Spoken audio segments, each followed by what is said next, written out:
حجت الاسلام ابو حامد رحمۃ اللہ علیہ غزالی نے احیاء العلوم میں ذکر کیا ہے کہ ایک عابد کو یہ خبر پہنچی کہ کچھ لوگ ایک درخت کی عبادت کرتے ہیں۔ چنانچہ وہ اس درخت کو کاٹنے کے لیے نکلا۔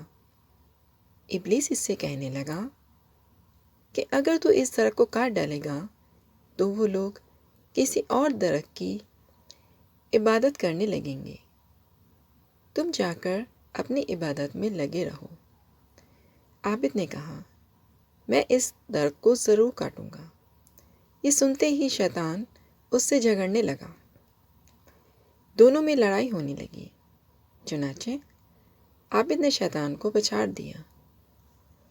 اب شیطان کہنے لگا، تم فقیر آدمی ہو، جاؤ اپنی عبادت میں مشغول ہو جاؤ۔ میں وعدہ کرتا ہوں کہ ہر رات تیرے تکیے کے نیچے سے تجھے 2 اشرفیاں ملا کریں گی، اور اگر خدا کو اس درخت کا کاٹنا منظور ہوتا تو ضرور کسی رسول کو بھیجتا جو اسے کاٹ دیتا، اور پھر جب تو اس درخت کی عبادت نہیں کرتا تو پھر تجھے کیا پرواہ ہے؟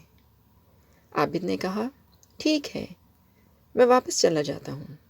جب صبح ہوئی تو اس کو 2 اشرفیاں ملیں، دوسرے دن بھی ملیں، لیکن تیسرے دن نہ ملی۔ اب ایک مرتبہ پھر عابد اس درخت کو کاٹنے نکلا۔ شیطان، کیوں درخت کاٹتے ہو؟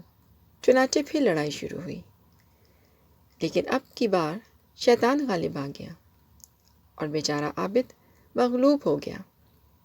تو عابد نے شیطان سے کہا، کیا وجہ ہے؟ پہلے تو میں تجھ پر غالب رہا تھا اور آج تو غالب آ گیا۔